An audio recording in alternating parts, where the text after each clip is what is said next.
السلام عليكم ورحمة الله وبركاته. اللهم صل وسلم وبارك على سيدنا محمد وعلى آله وصحبه أجمعين. ازيكم يا حبايبي، عاملين ايه؟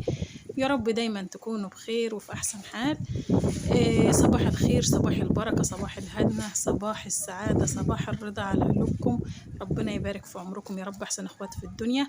قبل ما ندخل في الفيديو، لايك وشير للفيديو ويلا ندخل نعمل غدا شعبي كده، حاجة بسيطة وحاجة خفيفة وحاجة زي الفل تفتح النفس كده ما شاء الله. معايا هنا بصلة مقطعاها ناعم وبحمرها كده بشوية زيت بحتة سمنة بأي حاجة موجودة عندك هتحمريها، ولما تاخد لون بس كده، أنا مش عايزة أحمرها قوي، أنا عايزاها بس حاجة كده عشان ما تبقاش حامية. ونزلت عليها بطماطم، مش هاصفّي الطماطم ولا أي حاجة، أنا بس ضربتها في الخلاط ومش مصفياها. حطيت معلقة من الكمون على الكزبرة الناشفة، أنا باحط الكمون والكزبرة الناشفة في علبة كده يعني في برطمان وباخد منه. ومعايا كمان هنا قرن فلفل، حبّاه حامي ماشي، حبّاه بارد ماشي، على حسب ما أنت عايزة. هاسيبها بقى كده تتسبك كده كويس مع نفسها علشان هنشوف هنعمل بيها إيه.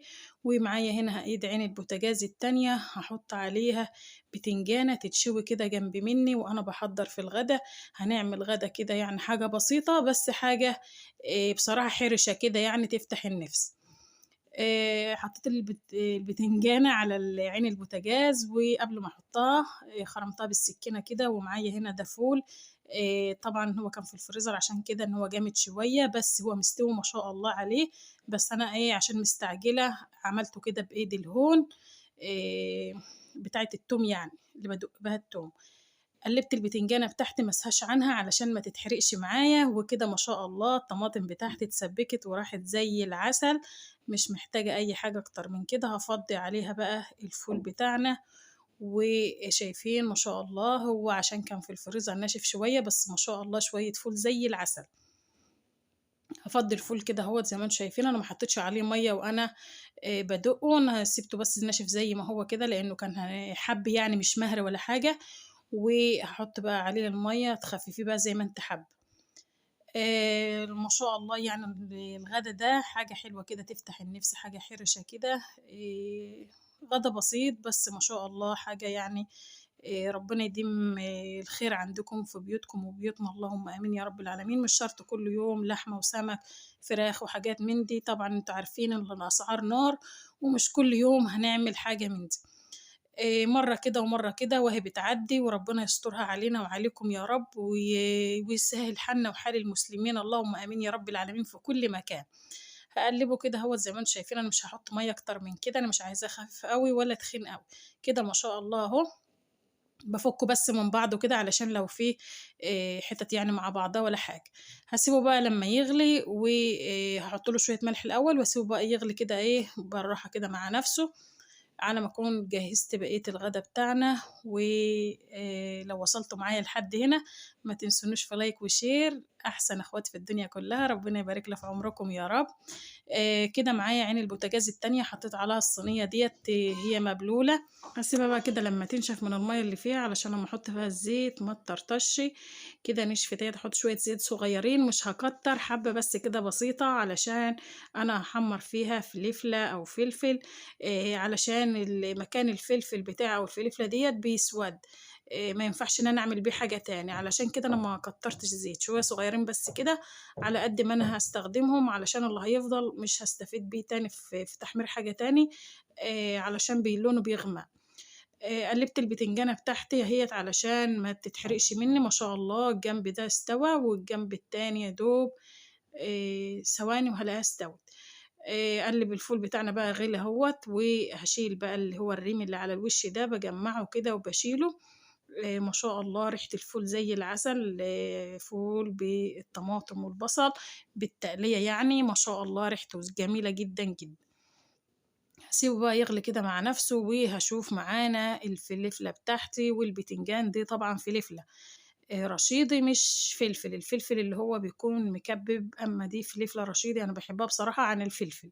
وكل واحدة ولها ذوقها يعني أو زي أنتم ما بتحبّوا، يعني في ناس بتحب الفلفل، يعني أنا باكون واقفة عند البياع، أنا باشتري الفلفلة وفي ناس تانية بتشتري الفلفل، فكل واحد على حسب ما بيحب يستعمل أو يستخدم، فكل واحد على حسب ما بيحب. أقلّبها كده واسيبها بقى تاخد لون من الناحية التانية. أنا دوقت الفول بتاعي لقيته محتاج شوية صغيّرين من الملح، حطيتهم كده وهاقلّبه تقليبة واحدة بس كده، وهالِم بقية الريم معايا. زي ما أنتم شايفين أهوّة، هو كان عليه المرّة اللي فاتت كتير، فأنا لمّيته، والمرّة دي كمان أهوّة هاشيله كلّه كده، وما شاء الله شوية فول بألف صحة وهنا وعافية على قلوبنا وقلوبكم يا رب. ربنا يبارك في عمركم يا رب، ويجعل أيامكم كلّها خير وسعادة وهنا وبركة، اللهم آمين يا رب العالمين. البتنجانة بتاعتي ما شاء الله استوت أهيّة، كده خلاص مش محتاجة أكتر من كده. هاركنها بقى في طبق على جنب، أشوف بقى الفليفلة بتاعتي احمرِّت ما شاء الله أهي. أنا مش عايزة أحمّرها أوي عشان ما تبقاش محروقة، يا دوب بس بتاخد اللون كده من الناحية دي ومن الناحية دي على نار هادية، علشان النار الكتير بتسوّيها بسرعة، يعني بتاخد لون بسرعة، لإن طبعًا الفليفلة الأيام ديّة التخينة مش فليفلة صيف، ده فليفلة شتا، فلازم تسوّيها على نار هادية شوية، علشان لو أنتِ سوّيتيها على نار عالية بتاخد لون وبتكون من جوّه لسه خضرا. هارُش عليها كده شوية من التحبيشة بتاعتي اللي أنا باحُط منها للسلطة، البتنجان، لأي حاجة، عبارة عن كمون، شطة، كزبرة ناشفة وملح، باحُطّهم لوحدهم كده. وطبعًا باحُط في برطمان تاني كمون وشطة وكزبرة ناشفة لوحدهم من غير ملح، ده باحُطّهم بقى على الطبيخ على أي حاجة. أمّا اللي أنا باحبّش بيها فبتكون اللهم صل على النبي، كمّون وكزبرة ناشفة وشطة، وساعات باحُط عليها توم، بس دي بصراحة أنا ما حطيتش عليها توم لسه، ما عملتش، اللي كانت عندي خلصت وما عملتش، إن شاء الله هاعمل تاني. كده البتنجانة بتاعتي ما شاء الله زي الزبدة، بارفعها شوية كده بس على الشوكة عشان لو فيها مَيّة والّا حاجة تنزل في الطبق التاني اللي فيه القشر ده، بس ما شاء الله ما لقيتش فيها مَيّة ولا أي حاجة، وزي الفل ما شاء الله مستوية زي الزبدة زي ما أنتم شايفين كده مهرية معايا وزي العسل. زي ما أنتِ حابة بقى تحطّي على البتنجانة ديّة، حُطّي اللي أنتِ عندِك واللي أنتِ عايزاه كلّه، عندِك طحينة حُطّي، عندِك فلفل حامي حُطّي، عندِك كزبرة خضرا حُطّي، أي حاجة حُطّيها هتطلع معاكِ ما شاء الله عليها حاجة كده تفتح النِفس. هاحُط عليها العود الكزبرة ده، وكمان هاحُط عليها معلقة من الكمون والكزبرة الناشفة، وهاقلِّب بقى كده، ومعايا حتّة بس كده صغيّرة من قرن فلفل حامي، مش هاكتّر طبعًا، زي ما أنت حابة، بس أنا حطيت حتّة صغيّرة كده من الفلفل الحامي بصراحة بتفتح النِفس. هاقلِّبه كده بقى وأركنه بقى على جنب. دي كانت حتّة قشرة فاضلة، هاقلّبه بقى واركنه كده على جنب أهوّة. والفول بتاعنا ما شاء الله ريحته جميلة وزي الفل، ما شاء الله عليه حاجة كده زي العسل. لقيته محتاج سِنّة من الملح، حطيت له شوية كده من التحبيشة بتاعتي. معايا هنا ديّة طماطماية سلطة أهيّة، عليها شوية كزبرة، هاحط عليها حتّة من الجبنة القديمة دي ما شاء الله حاجة كده زي العسل، قديمة وزي العسل، أيوه قديمة وزي العسل. بصراحة ده هي اللي بتوكّل، يعني كُلّه بيسيب المربى ويسيب الحاجات ديّة وبياكل من الجبنة القديمة، لإنها ما شاء الله دايبة وطعمها جميل جدًا. هاخد كده طبق من الفول بتاعنا أهوّة، مش هاخده طبعًا كلّه لإن هي الكمية كتير، هاخد على حسب ما أنا حابة وحسب ما أنا عايزة، ولو عُزت باخد منه تاني، هو هيروح فين؟ ما إحنا عندنا يعني إيه، موجود، موجود.